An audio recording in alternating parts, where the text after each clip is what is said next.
माँ सिर्फ देना जानती हैं। मम्मी, आपका ये कुकिंग वाला शौक हमें बहुत महंगा पड़ रहा है।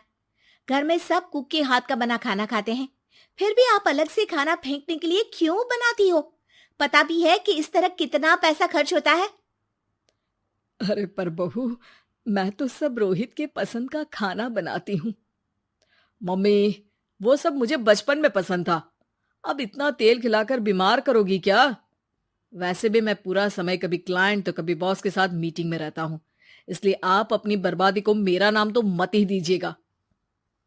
ये है पिंकी की सास निर्मला, जिन्हें सबको अपने हाथ का खाना खिलाना बहुत अच्छा लगता है, लेकिन राहुल और पिंकी को ये पसंद नहीं है। इसी के चलते वो निर्मला को खाना बनाने के लिए 10 बातें सुनाकर वहां से चले जाते हैं। मेरे मन में तो सिर्फ अपने बच्चों के लिए प्यार है, पर शायद अब उन्हें मेरी जरूरत नहीं है। मुझे गांव वापस चले जाना चाहिए। जहां एक तरफ निर्मला दोबारा गांव जाने के बारे में सोच रही होती है, वहीं उसका पोता परम अपनी दादी के शौक को प्रोफेशन में बदलने का आइडिया सोच रहा होता है। अगली सुबह निर्मला गांव वापस जाने के लिए कपड़े पैक कर ही रही होती है कि परम फोन लेकर दादी के पास पहुंचता है।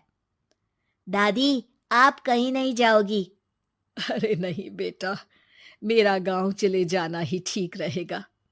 इससे तुम्हारे मम्मी पापा की सारी दिक्कतें भी खत्म हो जाएगी।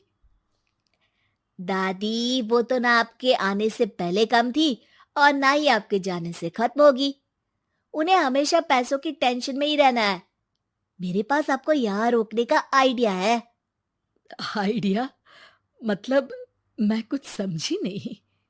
इस पर परम अपनी दादी को YouTube खोलकर उसके बारे में सब कुछ बताता है, जिसे सुन दादी कंफ्यूज हो जाती है।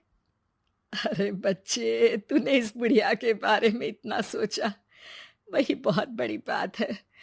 देख, मुझे ये सब समझ में नहीं आता। तू मुझे जाने दे बेटा। अरे दादी, इसमें कुछ मुश्किल नहीं है। मैं हूं ना हेल्प के लिए। आप बस खाना बनाओ, और पता है, YouTube की मदद से आप अपनी स्पेशल रेसिपी लोगों को सिखा भी सकती हो। अच्छा, ऐसा भी हो सकता है? मतलब बस घर बैठे मैं दूसरे लोगों को सिखा दूंगी? सिर्फ कुछ लोगों को नहीं, पूरी दुनिया को सिखा सकती हो, और उसके लिए आपको सिखाने के पैसे भी मिलेंगे दादी। इस पर बहुत देर तक दादी को YouTube के बारे में समझाकर आखिर में परम उन्हें कन्विंस कर ही लेता है, जिसके बाद वो गांव जाने का प्लान कैंसिल कर YouTube चैनल शुरू कर देती हैं। हमने ये शुरू तो कर दिया, पर इससे कहीं रोहित और पिंकी को दिक्कत ना हो बेटा। दादी, वो आपके बारे में नहीं सोचते तो आप क्यों उनके बारे में इतना सोच रही हो? इसके बाद दादी पोता मिलकर खाने की वीडियो और साथ ही उनके ट्यूटोरियल की वीडियो बनाकर उन्हें YouTube चैनल पर अपलोड करने लगते हैं। सब खुशी से चल रहा होता है कि कुछ हफ्तों में ही पिंकी को इसकी खबर हो जाती है। हमारी पीठ पीछे घर में ये सब क्या चल रहा है? अरे मम्मी, आपको तो अपना टाइम पास करना है, पर उसमें मेरे बेटे का फ्यूचर क्यों खराब कर रही हो? पढ़ाई के टाइम आपके साथ किचन में लगा रहेगा तो फेल ही हो जाएगा ना। वैसे इस YouTube वाले के शौक के लिए आप जो फैंसी डिशेस बना रही हो, उसके पैसे कहाँ से आ रहे हैं? मम्मी, आपको हमेशा पैसों की चिंता ही क्यों लगी रहती है? और रही बात मेरी पढ़ाई की, तो आपसे ज्यादा दादी को उसकी चिंता है। इसीलिए मेरी पढ़ाई के बाद ही वो ये काम करती है। परम, अपनी मम्मी से बात करने का ये कौन सा तरीका है? और मम्मी ने पैसों के बारे में कुछ गलत तो नहीं पूछा? जब घर में हम दोनों कमाते हैं, तो ये पूछने का अधिकार तो है कि पैसे कहाँ इस्तेमाल हो रहा है। मम्मी का ये जानना जरूरी बनता है। पापा, आप अपनी मम्मी से कैसे बात करते हो, ये तो मैं देख ही रहा हूँ। तो आपके मुंह से ये बातें तो अच्छी नहीं लगती। और रही बात पैसों की, तो आप दोनों हर समय मुझसे दूर रहने की कंपेंसेशन में जो पॉकेट मनी देते हो ना, हम उसी से ये सब कर रहे हैं। इस पर परम अपनी दादी को लेकर वहां से चला जाता है, जिसके बाद पिंकी और रोहित YouTube चैनल बंद करवाने की बहुत कोशिश करते हैं, लेकिन परम ऐसा होने नहीं देता। इसी तरह महीने बीत जाते हैं। पर चैनल का कुछ खास ग्रोथ ना देखकर निर्मला निराश हो जाती है। हम इतनी मेहनत करते हैं, फिर भी आज तक मैं तेरा 1 रुपया भी वापस नहीं कर पाई। अब तो रोहित ने तुझे पैसे देने भी बंद कर दिए और तेरी सारी सेविंग्स भी खत्म होने को आई है।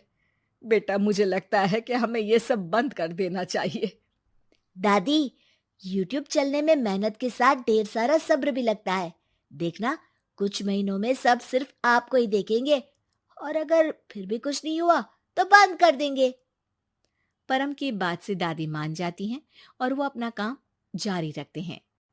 अगले ही महीने पूरी दुनिया में लॉकडाउन लग जाता है, जिसमें सब घर में तो बंद हो जाते हैं, लेकिन साथ ही पिंकी की जॉब चली जाती है और रोहित के ऑफिस में भी ज्यादा अच्छे हाल नहीं होते। लेकिन वहीं लॉकडाउन के असर में निर्मला के सब्सक्राइबर्स और व्यूज बढ़ने लगते हैं। देखा दादी, मैंने कहा था ना, एक दिन सब आपको ही देखेंगे। अब तो आप बस रोज एक वीडियो अपलोड करो और जादू देखो। इसी के साथ लॉकडाउन के कुछ ही महीनों में निर्मला खाने वाली दादी के नाम से सारे सोशल मीडिया पर फेमस हो जाती है, जिस वजह से अब उन्हें यूट्यूब के पैसों के साथ पेड एडवर्टीजमेंट और पेड प्रमोशन भी मिलने लगते हैं। उन्हीं पैसों की मदद से निर्मला अब बेटे बहू की नौकरी ना होने पर घर का खर्चा भी चलाने लगती हैं, जिसे देख रोहित और पिंकी को भी अपनी गलती का एहसास होता है और वो सब मिलकर निर्मला को सपोर्ट करने लगते हैं।